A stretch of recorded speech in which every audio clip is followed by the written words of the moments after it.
Mga kapaglaom, maayong buntag kaninyong tanan og Happy Preparation Day.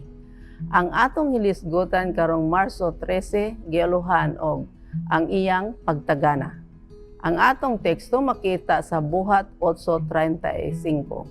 Og si Felipe mibungat sa iyang baba, og ang maayong balita may tungod kang Hesus iyang giwali kaniya. Kapaglaom. Ang tigsulat ni ining devosyonal nag-ingon nga adunay tawong misugat kaniya sa airport sa European nga nasod diin siya miadto aron sa pagwali ni ana nga hinapo sa semana. May usa nga nagsuporta sa iyang ministeryo sulod sa pipila ka mga tuig ug nagpahigayon aron mahitabo kini nga pinasahi nga kalihukan.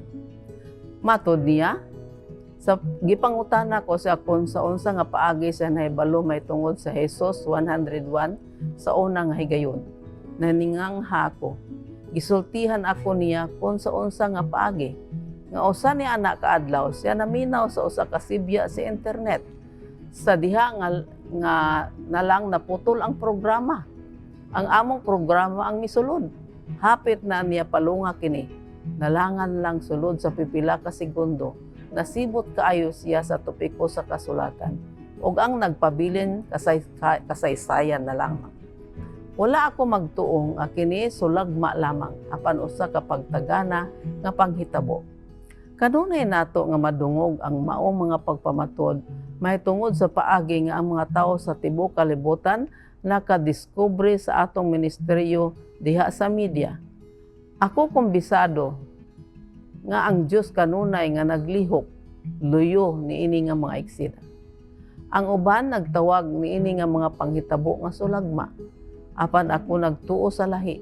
Sa Buhat 8, ang sugilanon gisaysay may tungod sa Etiopianong lalaki nga usak opisyal sa sawang o korte sa rayna nga Etiopianon.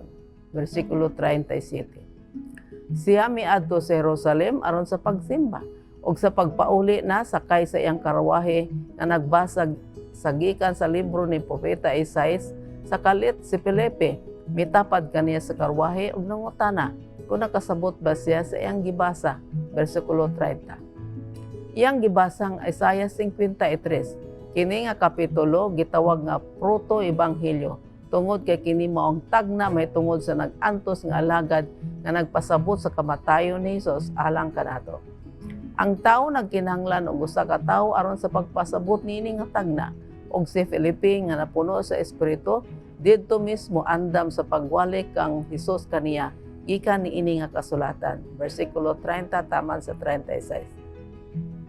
Ang Etiopiahanon nga opisyal mahimo unta nga motawag sa panagtabo kay Felipe ingon nga sulagma apan kita nahibalo og mas maayo tungod kay kaayo sa unang upat ka mga bersikulo sa sugilanon kita gisultihan kung sa unsa nga paagi ang Dios sa iyang pag-amuma nagpahigayon niini nga panagtagbo.